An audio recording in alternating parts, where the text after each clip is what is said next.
Happy Monday, everyone. If you were not with us for Saturday's fun shenanigans, I hope you had a good weekend. Hopefully a calm, relaxing weekend. I know we could all certainly use that. But it is a new week. We're off 10 months, Rabid Wombat. That is crazy. Thank you so much. Wow. That is wild that I've been doing this for 10 months. Hey, Davey. How's it going? I see some people have Monday off from work today. Yeah, I know we've been trapped for that long. But it's okay because we've been trapped together, and that's what makes things livable. So yeah, very cool weekend. We had our stream on Saturday, our Warhammer stream. We had our guest Fob. That stream will be up on YouTube, but it's not yet. But I got the Oedipus stream from Saturday night on YouTube already, which is super cool. If you missed it, it was quite an experience performing Oedipus Rex on Saturday with the Home Buddies. I highly recommend you go and watch it. Yeah. What else in other news? I don't know. We'll talk about the week stuff at the end. Oh, thank you. Woolhop is a great restaurant in New York City, in Chinatown. I got this shirt in 2012. It's an official fancy version. Kids are just getting up. Yeah, no, Zardoz, of course. Yeah. But the VOD is there for everybody to watch. Let's read some fairy tales. Okay, I did skip whatever the next specific story was going to be because it's like 10 pages long, and it didn't look like it was, that exciting. All right, so now we have The Precious Hide. In one village, there lived two brothers, Danilo and Gavrilo. Danilo was rich and Gavrilo poor. One cow was Gavrilo's only possession, and Danilo envied him even that. One day, Danilo went to town to buy something, and upon his return came to his brother and told him, "Brother, why do you keep a cow? I was in town today and saw that cows can be had very cheap, at 5 or 6 rubles a head, but hides are selling at 20 rubles. Gavrilo believed him, slaughtered his cow, ate the meat, and at market time went to town to sell his cow hide. A tanner saw him and asked, "Is that hide for sale, my good man?" "It is." "How much do you want for it?" 25 rubles. "Are you out of your mind? I'll give you 2 rubles and a half." Gavrilo refused to sell the hide at this price and dragged it around with him all day, but no one offered him any more. Finally, he dragged the hide to the bazaar. A merchant saw him and asked, "Is that hide for sale?" "It is." "What's your price?" 25 rubles. "Are you mad? Who ever heard of such an expensive hide? I'll give you 2.5. Gavrilo thought, and finally said, "So be it, Mr. Merchant. I will accept your price, but give me at least a glass of vodka." "Very well, we won't quarrel about a drink." The merchant gave him 2 rubles and a half, drew a handkerchief out of his pocket and said, "Now go to that stone house over there, give the hostess this handkerchief, and tell her from me to give you a full glass of wine." Changed from vodka to wine. Gavrilo took the handkerchief, went to the house, and the hostess asked him, "What do you want?" Gavrilo said, "Thus and so, madam. I sold your husband a hide for 2 rubles and a half, and a full glass of wine in addition. He sent me here to give you this handkerchief and ask you to serve me the wine." The hostess immediately poured a glass, but not quite a full one, and offered it to Gavrilo. He drank it and stood there.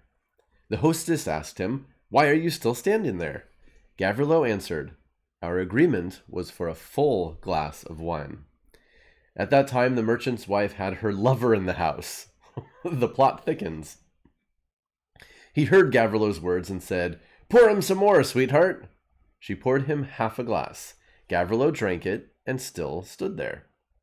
Again the hostess asked him, "What are you waiting for now?"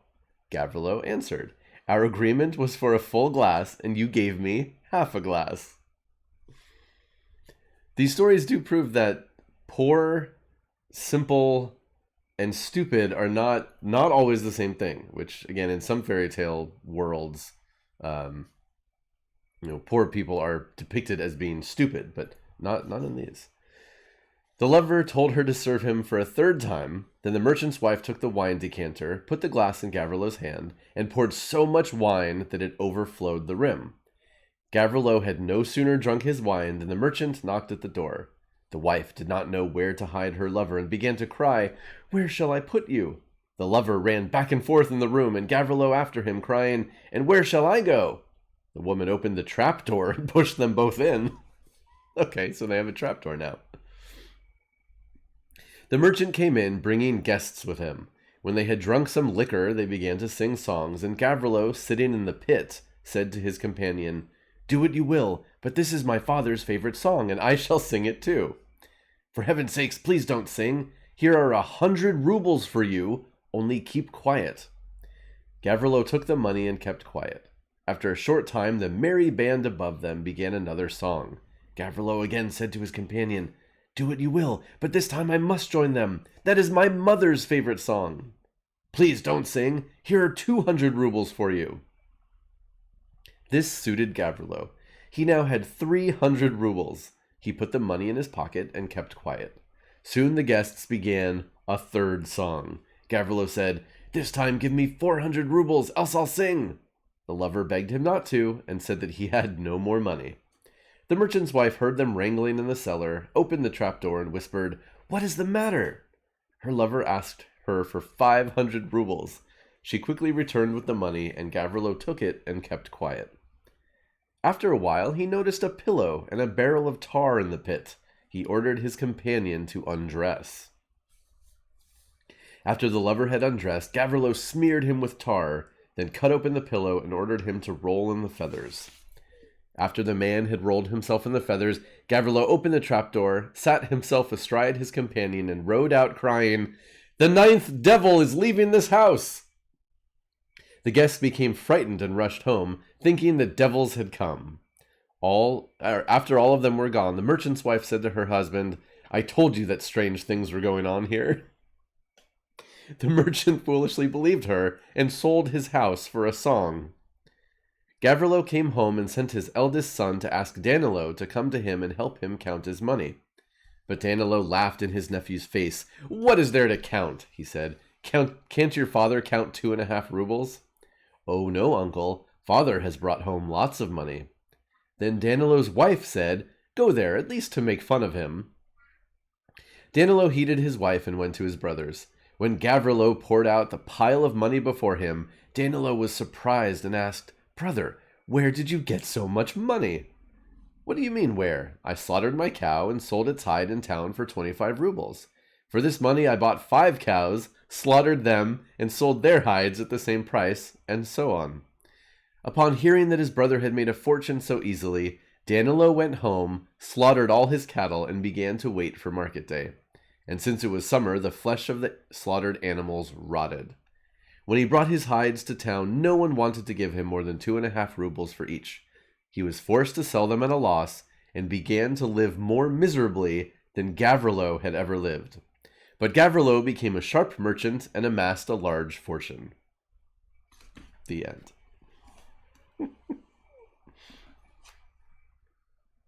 Wow.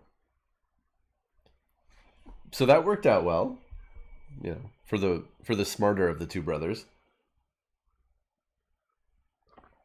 Well, luckier and smarter, I guess I would say.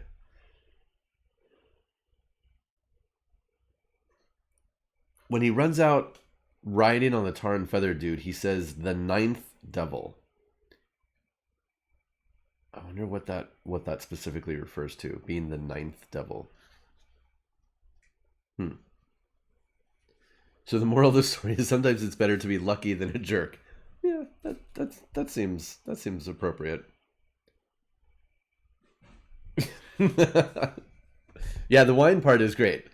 No, it's got to be a full glass. You can't make it up for it in a second glass. It has to be a full glass. Hey, Erdansk. It's starting starting off to be a good day today, yes. I hope you're having a good day as well. Okay. This next one is called The Cross is Pledged as Security. In a certain town, there lived two merchants at the very edge of the river. One was Russian, the other Tartar. Both were extremely wealthy.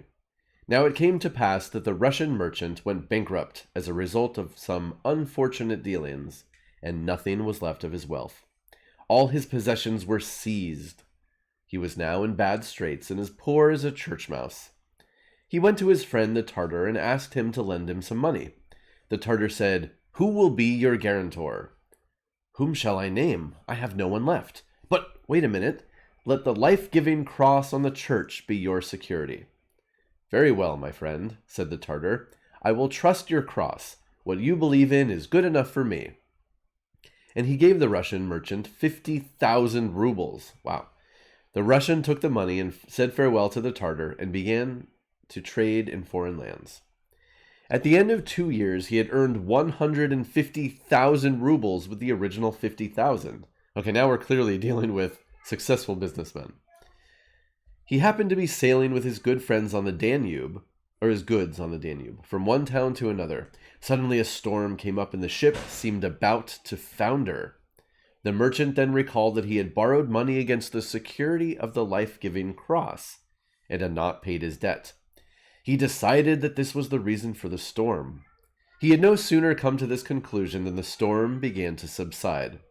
The merchant took a barrel, counted out 50,000 rubles, wrote a note to the Tartar, put it in the barrel with the money, and threw the barrel into the water, thinking, "Since I gave the cross as security, the cross will deliver the money to its rightful owner." The barrel sank to the bottom at once, and everyone thought that the money would be lost. But instead, what happened? The Tartar had a Russian cook. One day she went to fetch water at the river. She saw a barrel floating. She waded into the river and tried to grasp it, but every time she came close to it, it moved away. When she waded from the barrel to the bank, it followed her. She struggled with it for some time, then went home and told her master about it. At first, he did not believe her, but then decided to go to the river and see this barrel for himself. He came and saw the barrel was really floating near the bank. He undressed, went into the water, and no sooner had he begun to wade than the barrel drifted to him by itself. The Tartar brought it home, opened it, and found the money in the note. He read the note, which ran thus: "My dear friend, I am returning to you the 50,000 rubles that I borrowed from you against the security of the life-giving cross." The Tartar read the note and was amazed at the power of the life-giving cross. He counted the money. The whole sum was there. Meanwhile, the Russian merchant, having traded for about 5 years, had earned a handsome little fortune. He returned to his own town and, thinking that his barrel had been lost, decided that his first duty was to settle his debt to the Tartar. So he came to him and offered him the money. Then the Tartar told the merchant everything that had happened and how he had found the barrel with the money and the note in the river. He showed the Russian the note and asked, "Is this really in your hand?" The Russian merchant answered, "It is." Everyone was amazed at the miracle, and the Tartar said, "So you see, brother, you don't owe me any money. Take it back." The Russian merchant offered a thanksgiving service to God. The next day, the Tartar had himself and his family baptized. The Russian merchant was his godfather, and the cook his godmother. After that, both merchants lived long and happily. They reached a ripe old age and died in peace. Well, there you go. So with the power of the cross, two men were able to become rich and successful. Take from that what you will.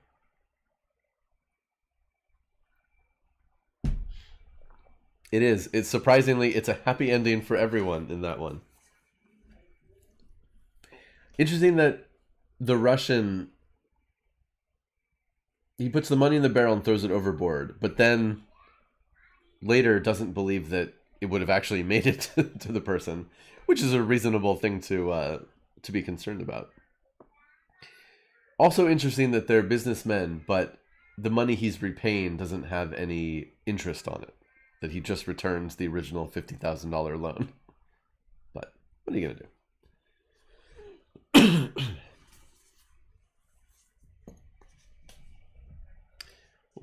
welcome. Some new people have come in. Hopefully you're enjoying or you're interested in hearing some Russian fairy tales.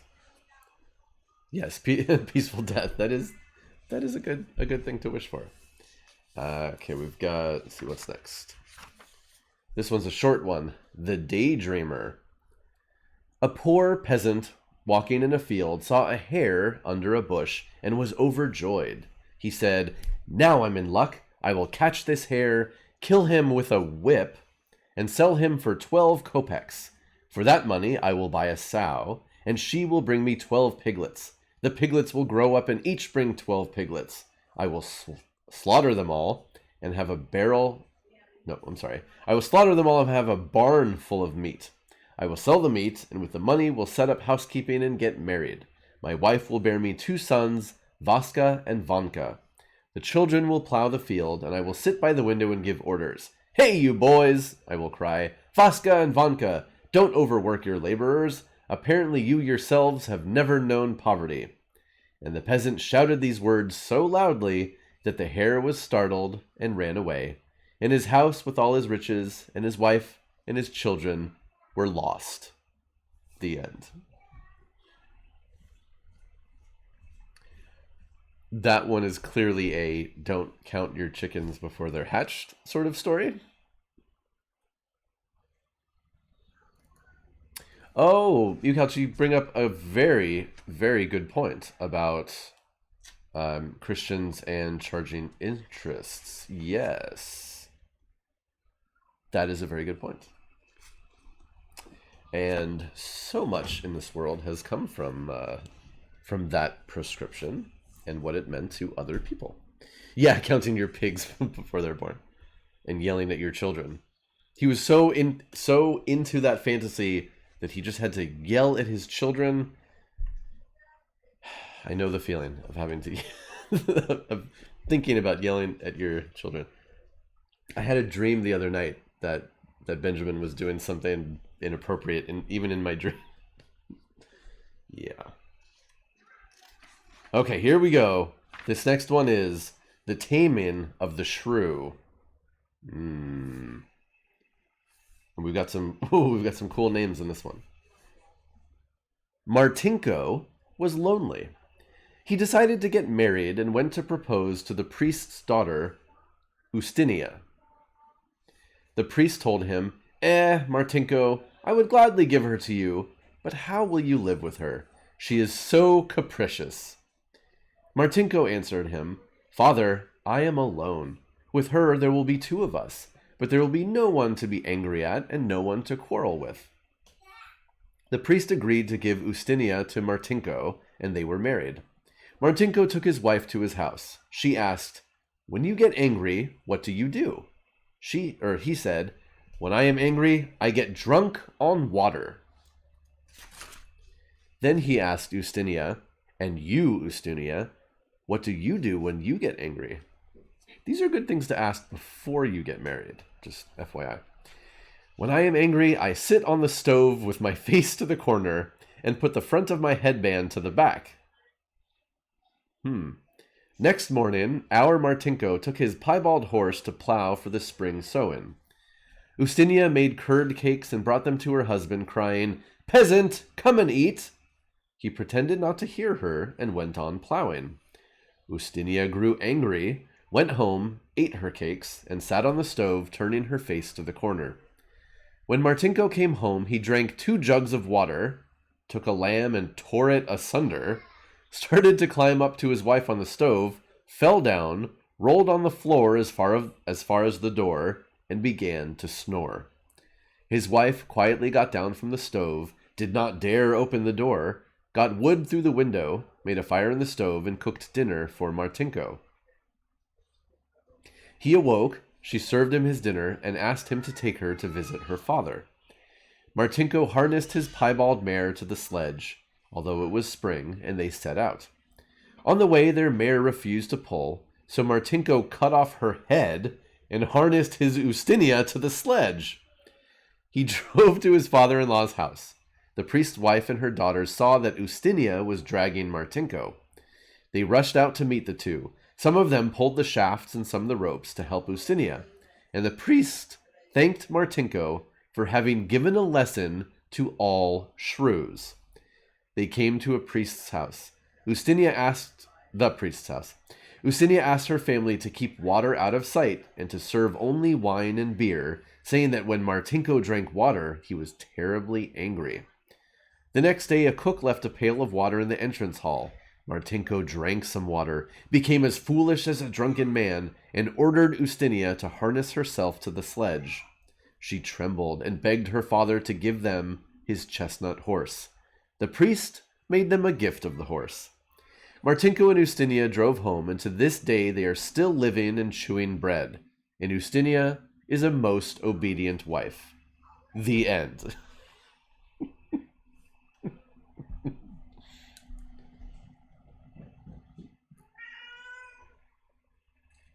Yeah.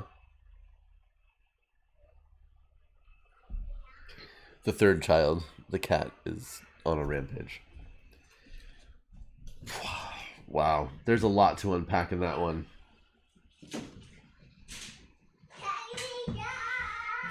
And now the little one is chasing the cat.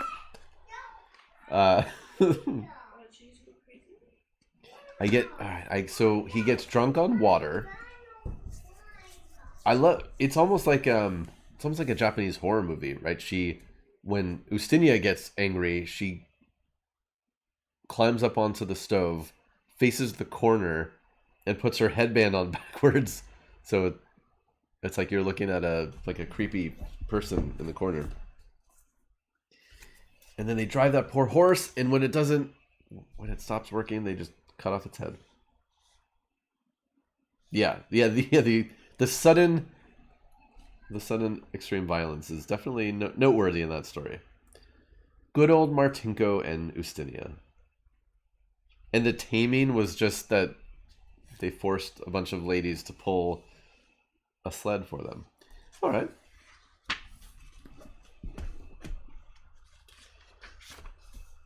Yeah, I'm also sure that there are metaphors in these that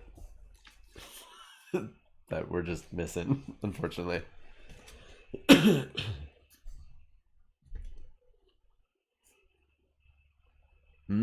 Yeah, and we've read about several Ivans. Oh, that's right. Yeah, he got drunk and he tore apart that lamb. And there was no reason why he got upset, right? His poor wife made him curd cakes, and she offered it to him, and he got mad. Maybe because she called him peasant? I don't know. Let's see.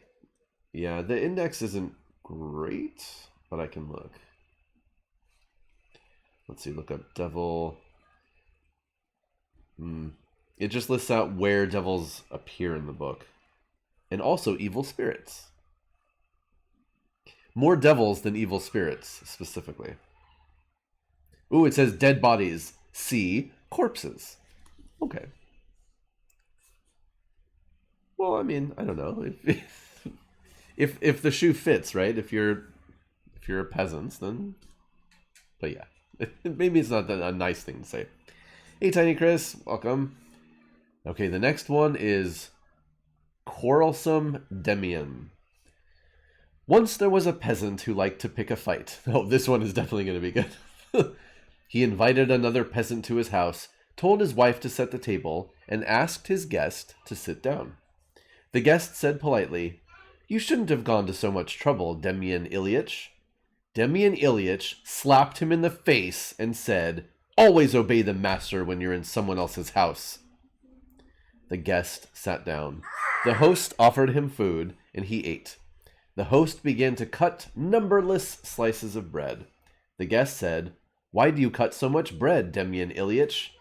Demian Ilyich gave him another slap in the face, saying, "Don't give advice in someone else's house. Do what the host tells you."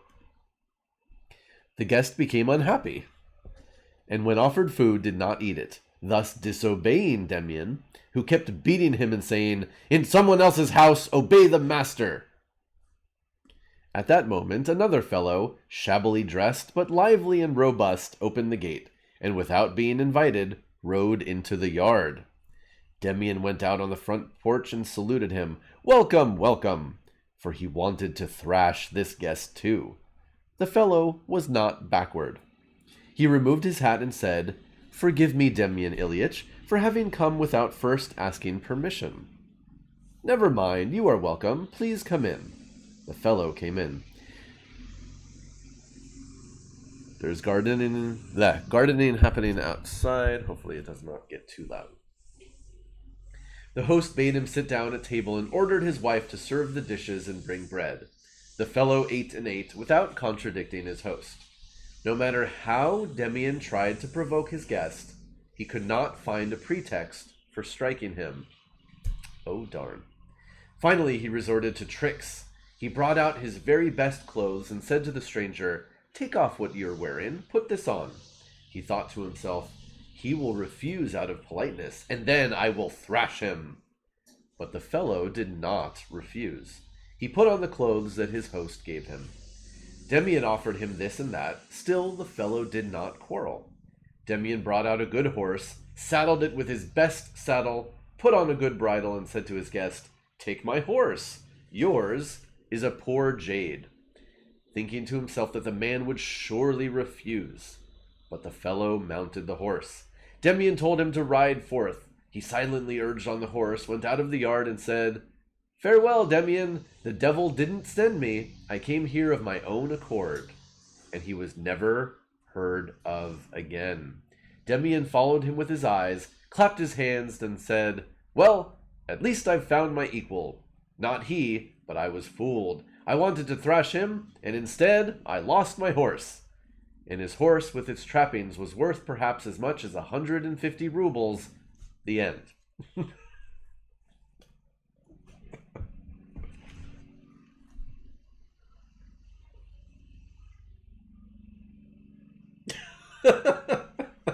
What? Yeah, okay.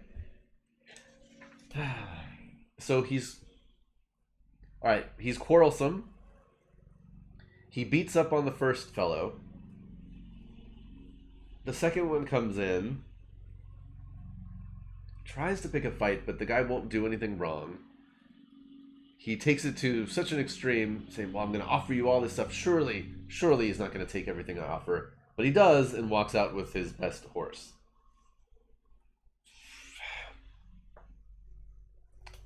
Russians, I guess.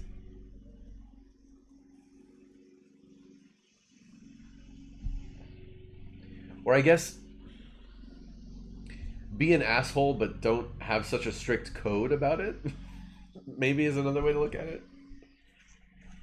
Or like don't give away your horse.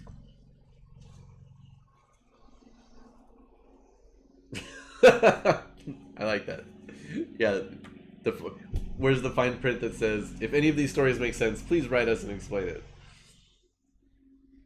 Joe Exani, that is a really good point, though, about hospitality being sacred. Yes. And again, that's something that I talk about a lot with ancient mythologies and the evolution and the establishment of hospitality, because it's crucially important. No, yeah, no, that is a good point, Zardoz. You can get assholes to give you stuff. Okay, so this next one is the one I showed the picture of last time. So this is called the Magic Box, and I don't know what it's about, but it has this super rad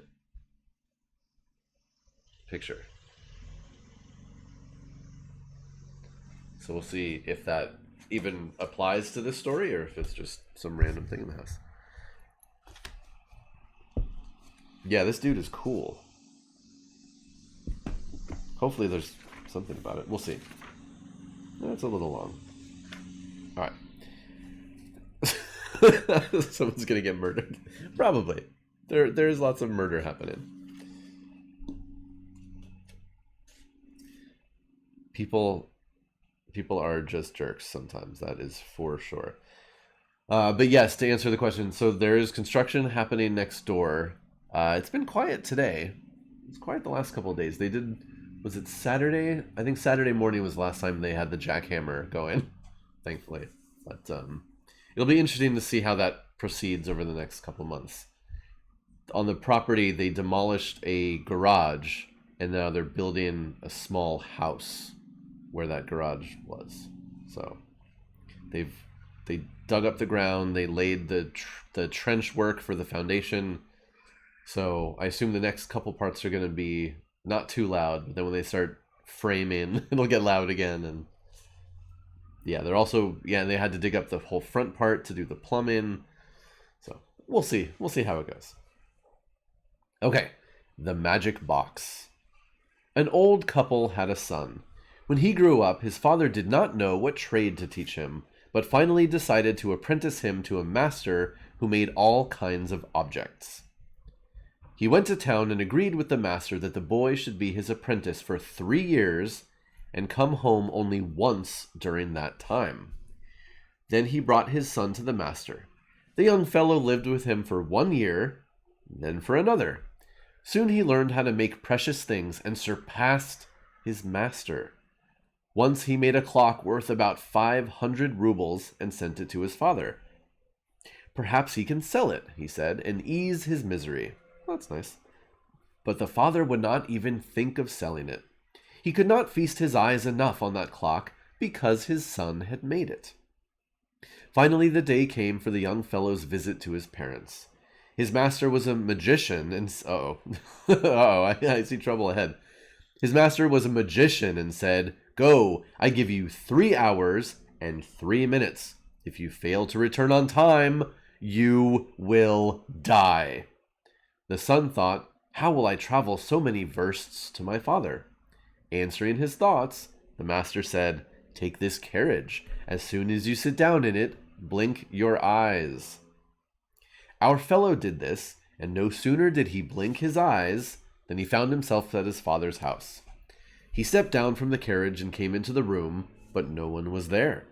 His father and mother, seeing a carriage drive up to their house, had been frightened and hid themselves in the cupboard near the stove. It took their son a long time to persuade them to come out. They greeted one another. The mother wept, for they had not seen each other in a long time. The son gave them the presents he had brought for them. While they exchanged blessings and conversed, time passed by. 3 hours passed. Only 3 minutes remained. Now only 2. Now only 1. An evil spirit whispered to the young man, "Hurry up, else your master will take you to task." The young man was worried, said farewell to his parents, and left. Soon he arrived at his master's house, and an evil spirit tormented his master because the apprentice was late. The young man apologized to his master.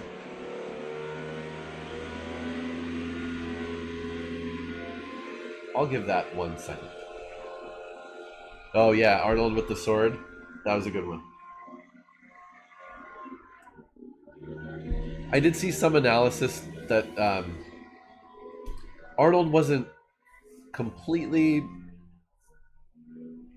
He may have misremembered certain things that he referred to in that video, but overall it was a very good message.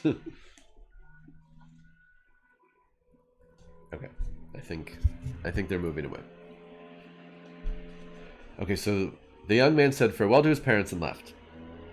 Soon he arrived at his master's house, and an evil spirit tormented his master because the apprentice was late.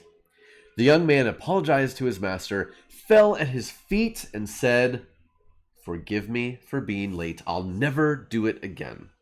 The master only chided him and truly forgave him. Nice.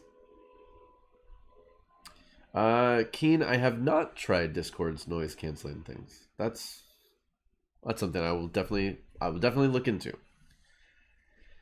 Our young man resumed his former life and began to make all sorts of things better than anyone else. The master thought, "If the young man leaves me, he will take all my trade away, for he is now better than his master." So he commanded him, "Worker, go to the underground kingdom and bring me a little box that stands on the king's throne." So together they made a long ladder by sewing one thong to another, and attached a little bell at each seam. The master lowered his apprentice into a ravine and told him to pull one thong as soon as he got the box. That would set the bells to ringing, and the master would hear him. The young man went down into the earth, saw a house, and entered it. A score of peasants rose from their seats, bowed to him, and in one voice said, "Welcome, Prince Ivan." The young man was surprised. What an honor! He entered another room that was full of women. They too stood up, bowed to him, and said, "Welcome, Prince Ivan." All these people had been sent there by the master. Then the young man went into a third room. There he saw a throne, and on the throne a box. He took the box, went from the house, and all the people followed after him. What the hell is going on in this story? They came to the thong ladder, shook it, tied a man to it, and the master pulled it. The apprentice intended to tie himself to the ladder with the box when all the others had been raised up. The master pulled out half the people. Suddenly, one of his workers came running to tell him that an accident had happened in his shop. The master ordered his worker to pull everyone out from underground except the peasant's son and left the spot. So all the people were pulled out by the thongs, and only our young man was left. He walked and walked in the underground kingdom, and at last happened to shake the box. Thereupon a dozen strong fellows appeared and asked, "What is Prince Ivan's desire? Pull me up to the surface."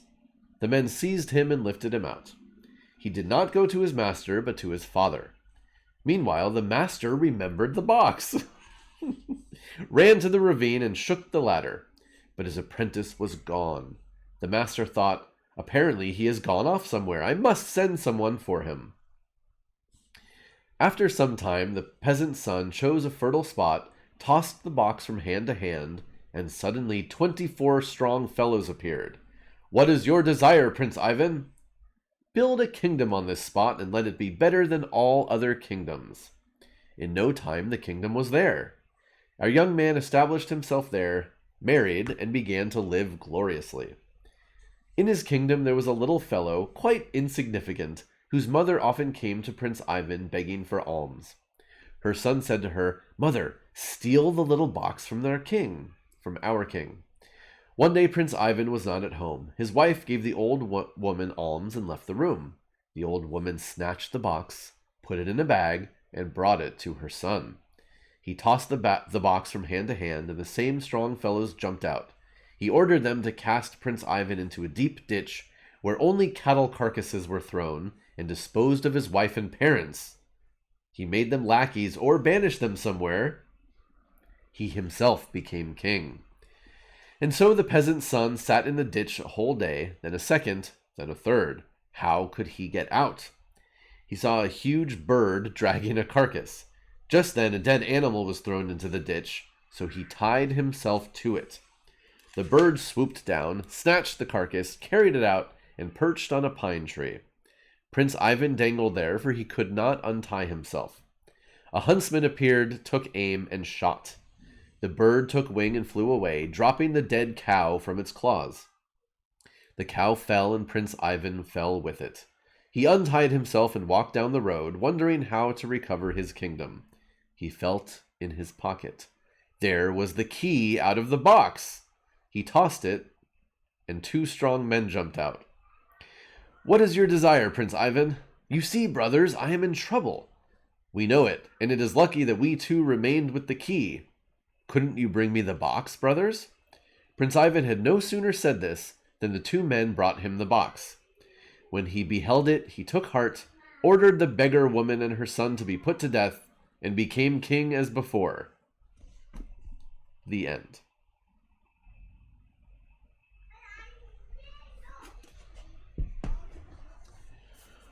Well,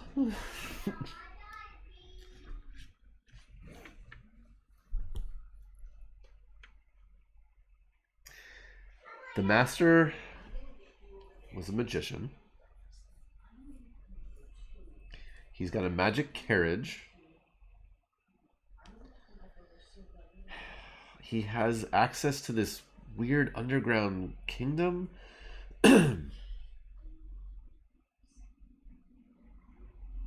I don't know. They're yeah, it's it's definitely more about the journey than the ending. More about the journey than the destination in these stories. They often just wrap up real fast and just they're over. I don't know. Why are there all these people stranded in the underworld? What the hell is this box that generates young people? Where was this guy? Is this the magician? I don't know. So many questions. So many questions.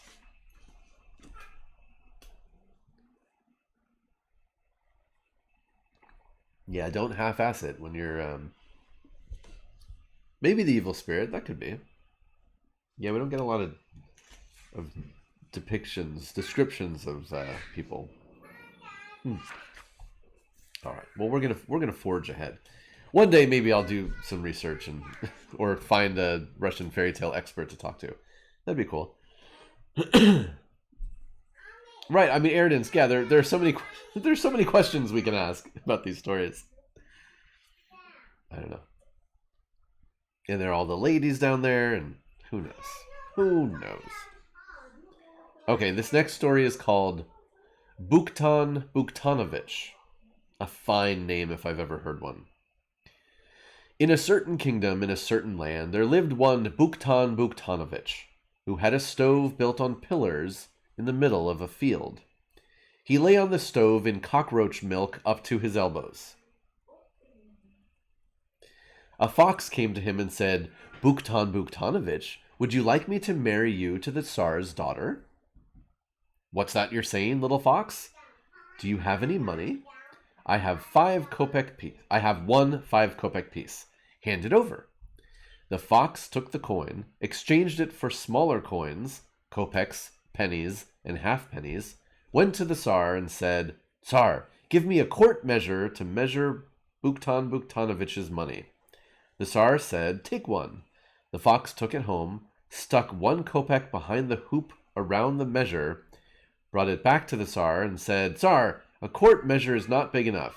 Give me a peck measure to measure Buktan Buktanovich's money. Take one. The fox took it home, stuck a kopeck behind the hoop of the measure, and brought it back to the Tsar. Tsar, a peck measure is not big enough. Give me a bushel measure. Take one. The fox took it home, stuck what remained of his coins behind the hoop, and brought it back to the Tsar. He said, have you measured all his money, little fox? The fox answered, all of it. Now I have come for a good purpose. Give your daughter in marriage to Buktan Buktanovich. Very well, show me the suitor. The fox ran home. Buktan Buktanovich, have you any clothes? Put them on. He dressed, I guess he was naked. He dressed and, accompanied by the fox, went out. They walked along the marketplace and had to cross on a board over a muddy ditch. The fox gave Buktan a push, and he fell into the mud. The fox ran to him. What is the matter with you, Buktan Buktanovich? Saying this, the fox smeared him with mud all over. Wait here, Buktan Buktanovich. The fox came to the Tsar and said, Tsar, I was walking with Buktan Buktanovich on a board over a ditch. It was a wretched little board. We were not careful enough and somehow fell into the mud. Buktan Buktanovich is all dirty and unfit to come to town.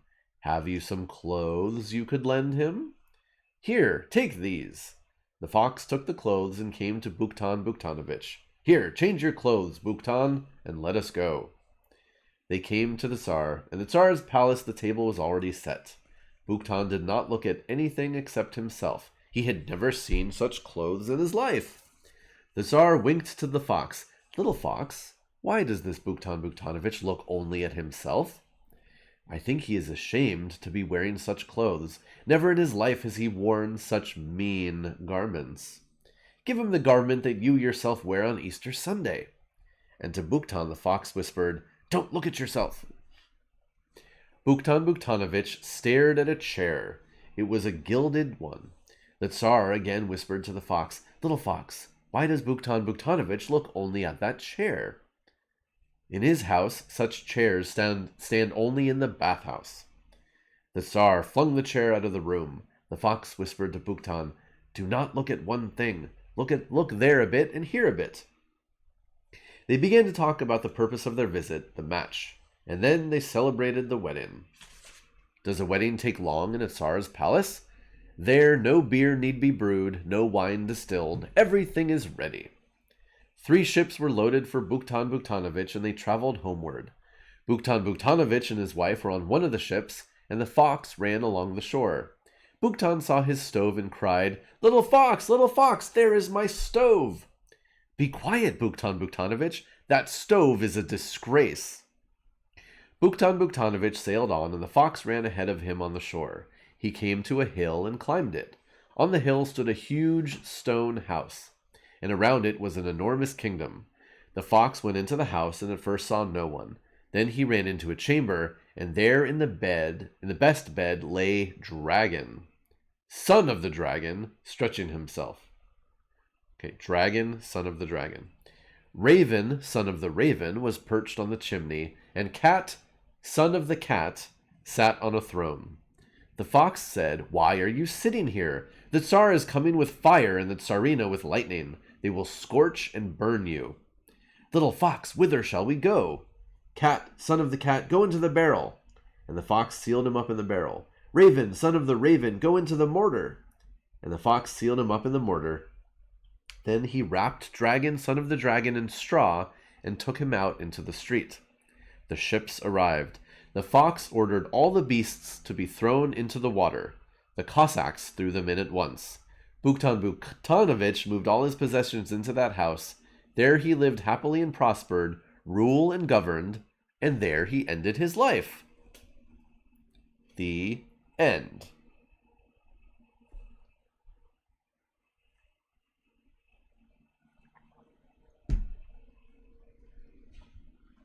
We got to get some of that cockroach milk.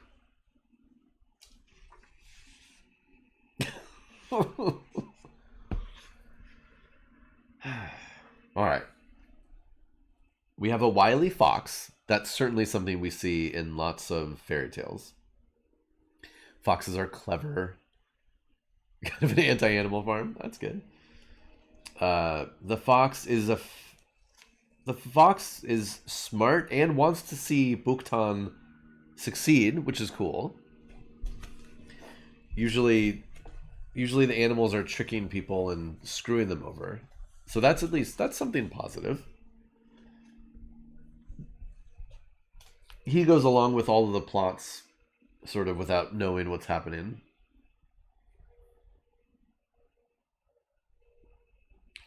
And they find a stone house where all these animals are living, and the fox gets them dumped into the river, and Buktan moves in and lives a happy life. I mean, hey.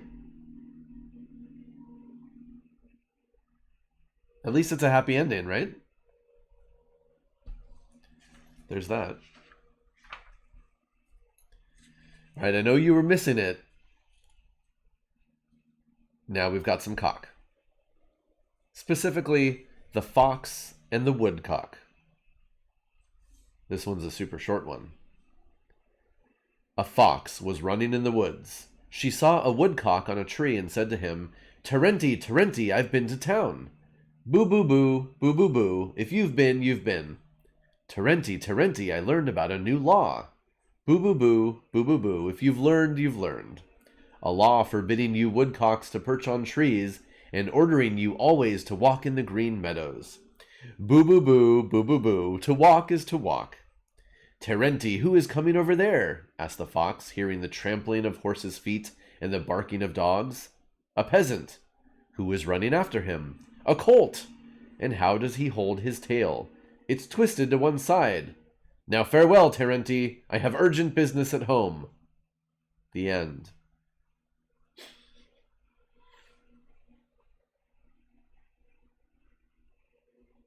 All right, I have no idea.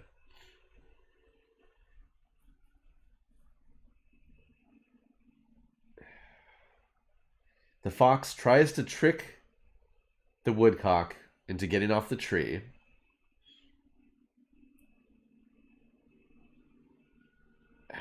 And then something about... Yeah, I get that part. Because the woodcock says, "Tell me if you've learned, you learned. A law forbidding you woodcocks to perch on trees and ordering you always to walk," theoretically to catch him and eat him. But then the feet and the holding his tail, Well, then he just says, "Farewell, I have urgent business at home." So I guess the fox is not clever enough in this story, and the woodcock does get away. Okay.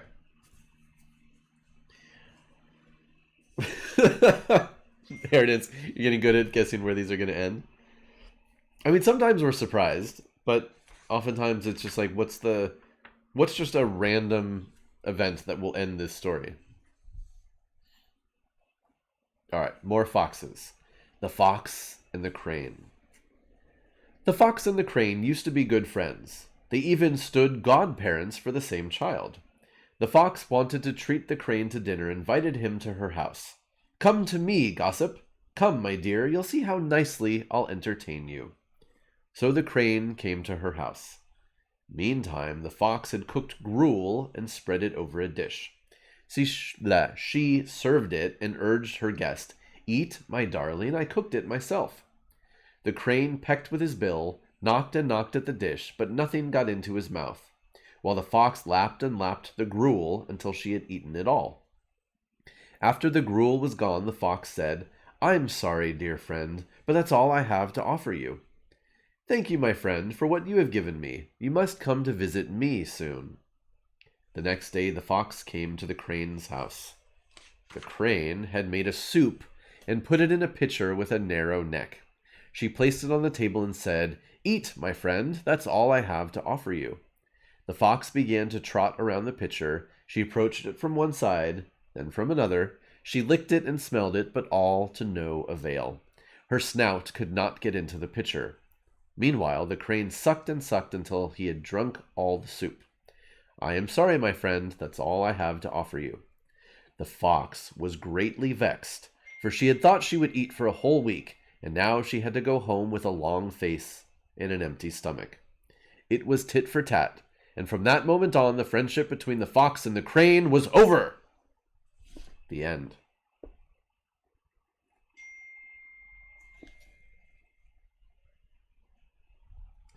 Turnabout is fair play, I would say, is the point of that one.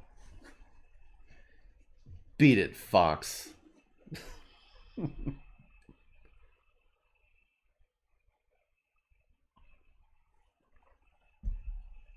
That is a good point, Aaron's. Yeah. The story will end where it will make the least sense for it to end. Thanks for hanging out, Keen. See you later. That one was cute, though. I like the visuals, the imagery of it. Trying to... Yep. Now, exactly. Now we know why foxes and cranes are mortal enemies.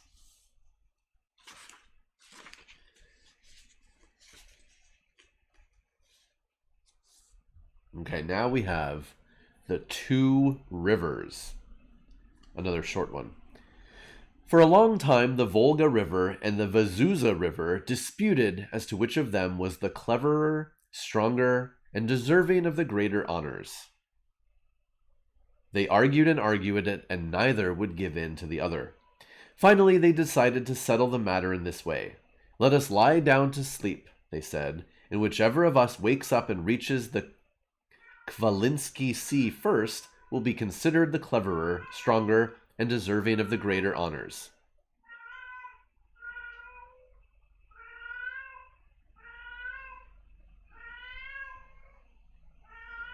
The Volga lay down to sleep, and so did the Vazuza.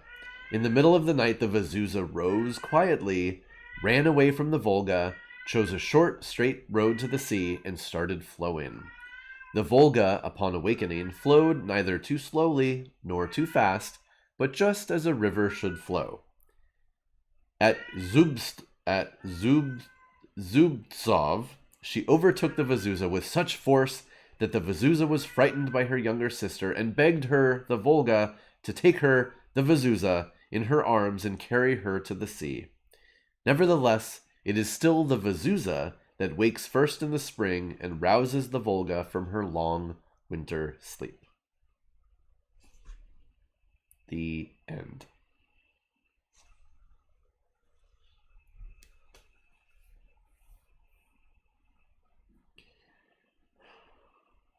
Okay. I like that one. It's very short. it's yeah. So so that was the Volga and Vazuza. I have never heard of the Vazuza, so I suppose the one that has become the more popular and famous is the Volga. But we've got aspects of attempting to cheat at a contest in the night. But we also have a tortoise and the hare situation, because the Volga, upon awakening, flowed neither too slowly nor too fast, but just as a river should flow.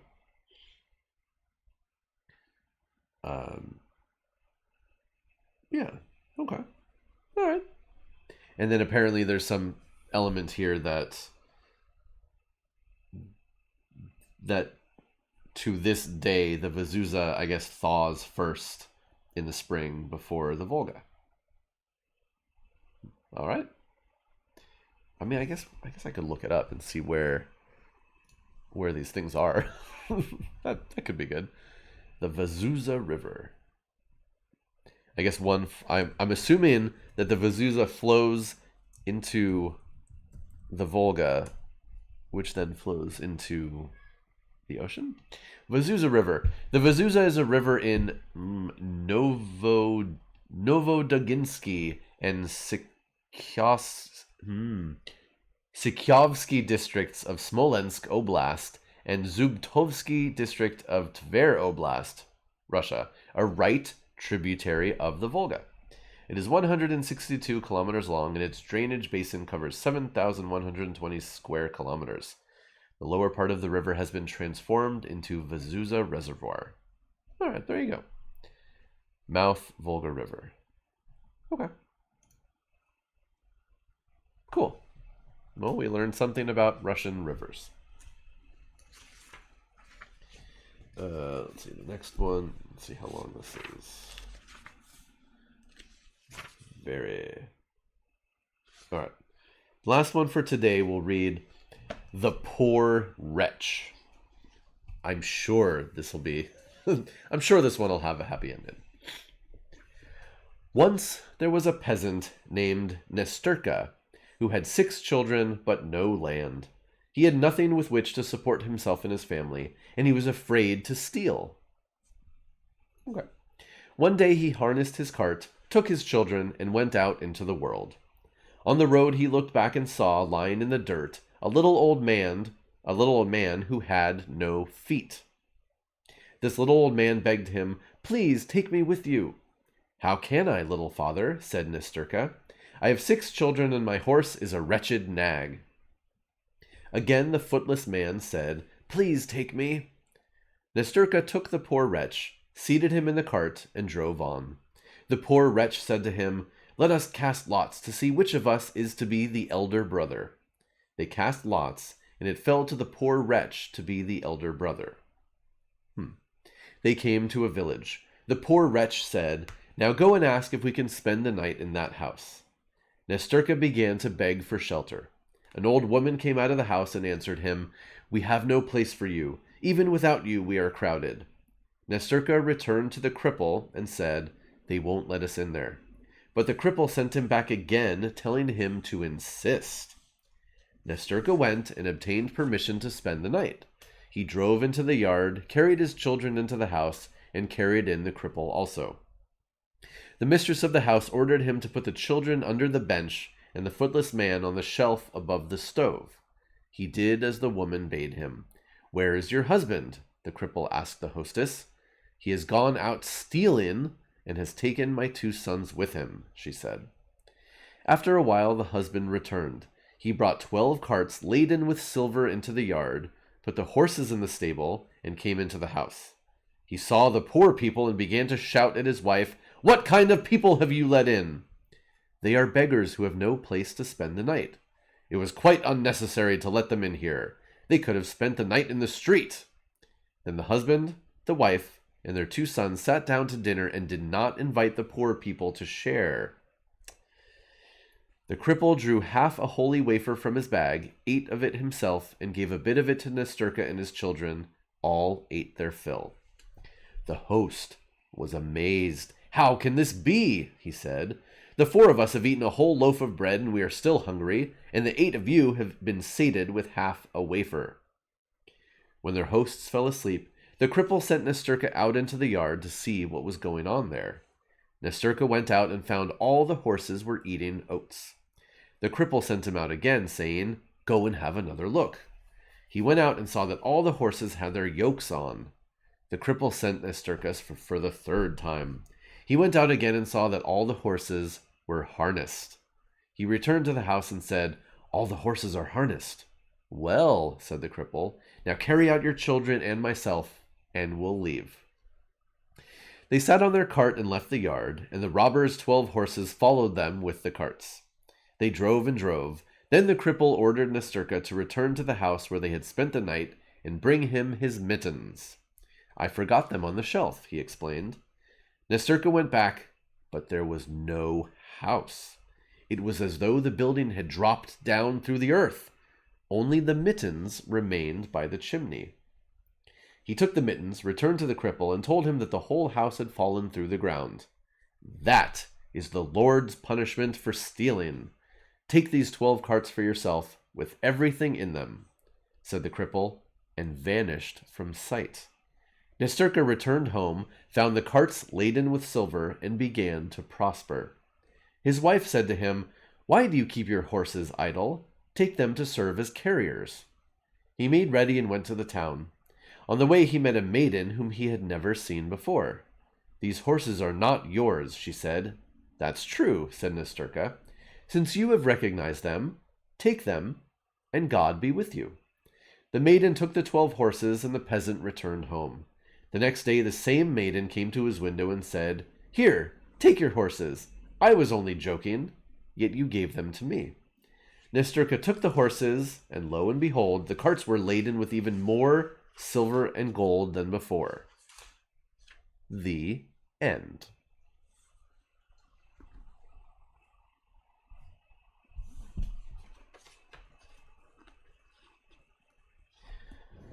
So sometimes, even small good deeds are rewarded,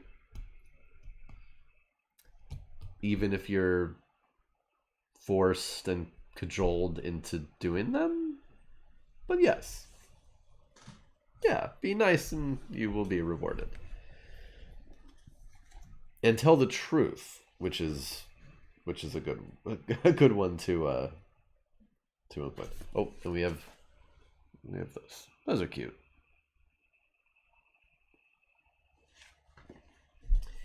Man, these stories are fascinating. Let's see what's coming up. The Fiddler in Hell. That sounds good. The Old Woman Who Ran Away. The Singing Tree and the Talking Bird. The Ram Who Lost Half His Skin. The Fox as Midwife. The Fox, the Hare, and the Cock. Good. Oh, and more Baba Yaga.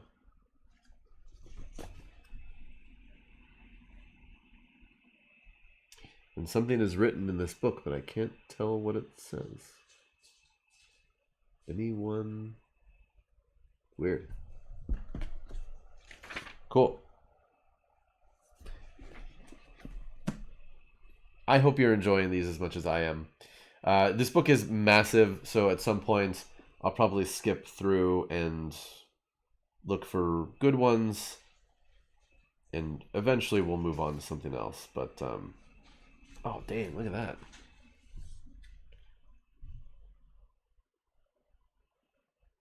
There's some crazy artwork in this book. Good ones. Well, good, interesting, weird, crazy, whatever you want to call it. Okay, this week, big week ahead of us. Tomorrow, Toy Tuesday. Tomorrow is also it's not just Tuesday, it's also Dune's Day. So tomorrow will be Dune over on Jessica's channel at 5 p.m. Pacific. Warhammer Wednesday. Nothing on Thursday. It's a Dune stream. Whether much Dune is accomplished, I can't say. I can't predict such things. Only working title. I don't know. There may be evil spirits and devils that prevent us from completing the reading. No stream on Thursday as usual. Do something for Figure Friday. Saturday will be Warhammer War Room stream and Home Buddies group stream. Sunday of this week, well, start of next week, will be a special edition of Cameron's movie watch along. I will be joining him remotely somehow, and we will be watching the movie Troy. Yes, I will watch the movie Troy. I've seen it before. I am not looking forward to watching it again, but I will watch it. I will offer my thoughts, my comments, and I'm sure it'll turn out. I'm sure it'll be great. Yeah. So yeah, it'll be Sunday. We don't have the exact time. It'll be like noon or 1-ish Pacific time. Yeah. Spoilers, if you haven't seen it, they didn't really follow the stories for that one. They just sort of like, well, there's this thing called the Trojan War, and it's okay. So they got the name, and they got a list of characters, and they're like, okay, well, cool. We'll just like make up our own story. Kind of. It'll be great. I highly recommend you all watch and suffer along with me. Kind of like Starship Troopers. Yeah, where they took the story and then did something different with it. I guess you could say it's kind of like that. I know, right? Shocking that a Brad Pitt movie, it did not cleave to the source material 100%. Who would ever believe it? Let's see who else is online. Oh, Homeless Stone, $500 on an Emperor's Children army with Slaanesh painted Chaos Knight. That sounds awesome. I want to see pictures. Post pictures in the Discord. That does sound really cool. Yeah, especially, and I mean, again, like you all know me. You've heard me talk about, especially Trojan War, and they did my favorite character dirty in that movie. So, yeah, and lots of other characters, not just not everybody's favorite character gets done dirty in Troy. But yes, that will be on Sunday, a specific time to be announced. Let us see. No. Dark Crystal. No, that if I can even wrap my mind around watching that movie again, which that'll have to be like a crazy. There'll have to be a crazy incentive for that, because that's just not happening. Let's see who is online right now. Wait, go back. It's not a joke. I'm not joking when I talk about Dark Crystal. My favorite. I'm a big fan of Ajax in the Trojan War and in that whole story. Yeah, no, it's not a joke. I'm not like putting it on. Dark Crystal really affected me, seeing it when I was a kid, and anytime I see those horrific creatures, the good ones, the good guys, it's not a joke at all. I mean, people love that movie. It just, seeing it as a kid just freaked me out. Yeah, cool. We'll raid But again, I haven't seen it since then. So, but yeah, it would have to be for some sort of special, some kind of special event. I'm not just gonna sit down and watch it. And of course, I did not watch the Netflix show. Did they reclassify it as a miniseries because it ended up being so short? I don't know. Have I watched any of the Fate series? I haven't watched any of the Fate series. I know about it, especially for the time when I was working for Kotobukiya and writing catalog text for the characters they made in model form. But otherwise, no, I haven't watched or read any Fate stuff.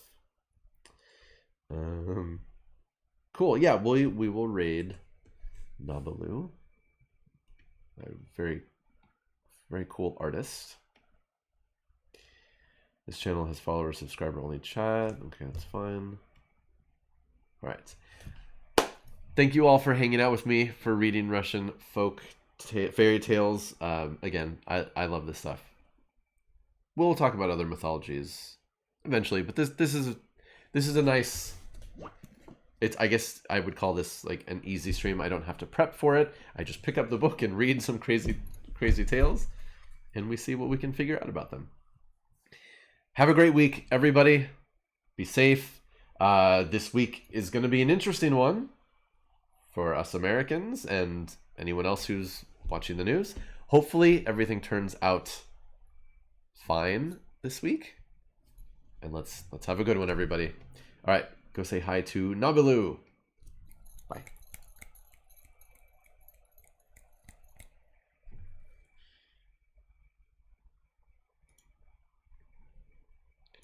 Back to Twitch. Go back to Twitch.